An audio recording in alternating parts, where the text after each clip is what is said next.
Alright guys, in this video I have a BMW X5 2012. Customer concern is that it's been to a couple of shops. They said that he needed an engine.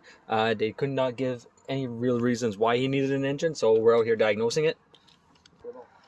So I just got here, so what I'm going to do, I'm going to show you. I already tried starting the car does not start. I want you guys to take and listen to the sound of the engine as I'm cranking it over. So we're going to take the key, we'll put the key in the ignition, we'll push on the brake, and just listen to the engine.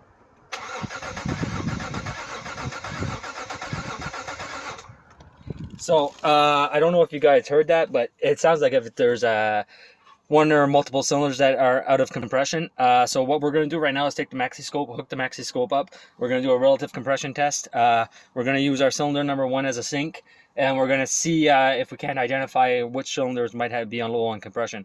First off, I thought maybe it's because the battery was low, but I did put a jump pack onto it, and the sound did not change. So we're going to go ahead, start with the relative compression test, and then we're going to take and do some other checks as we go along. Alright guys, so here is the waveform from the relative compression test. I want to take and get the injectors on there, but I don't have my wiring diagram with me, so I don't know if it's on this side or where. So, but as you can tell, it's not even whatsoever. So I believe that I am dealing with either a compression issue or timing issue or something on here.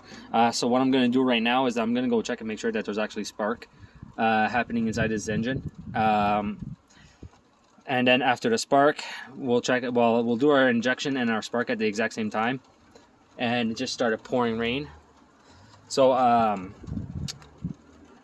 yeah, this one seems like if it's gonna be needing an overhaul, but let's go and double check all our basics first, and then we'll go from there. I brought an oil pressure gauge just in case I want to take and check my oil pressure, because no oil pressure in this engine. Don't ask for anything else. There were codes that were in this engine for Bano system, timing system, and everything too, so we're gonna go ahead and we're gonna go and continue our diagnosis as we're doing right now. Alright guys, so I decided to go ahead and try checking cranking pressure first before cranking oil pressure. Jeez, explain myself a little bit better. First, before we go any further, this engine on cranking for like extended period anyway, we should hit close to about the 10 to 15 psi mark. So let's go and give that a try.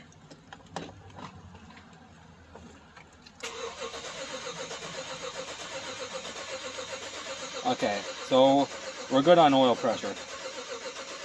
I'm at 50 psi on oil pressure, and that's just by on cranking. So I don't believe that we have a oil pump issue, at least. So that eliminates that part of the engine.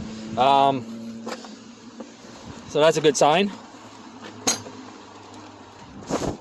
Alright, so after poking around a little bit, decided to grab the scan tool. Should have did this from the beginning, but you wanna know what? Sometimes you get lost in your head and you miss basic steps. So basically what's happening now is that I was checking for a power and ground at my ignition coils, and I had no power and I had no ground. So that's what led me to where I am right now.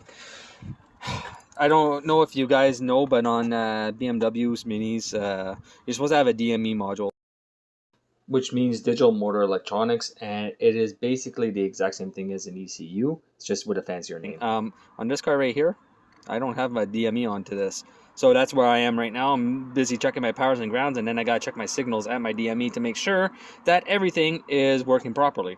So yeah, I'm not going to be filming this completely because I'm pretty sure this is going to take me quite a little while. I'm not a BMW specialist, but I'm pretty good with electronics, so let's see how quickly I can get this done.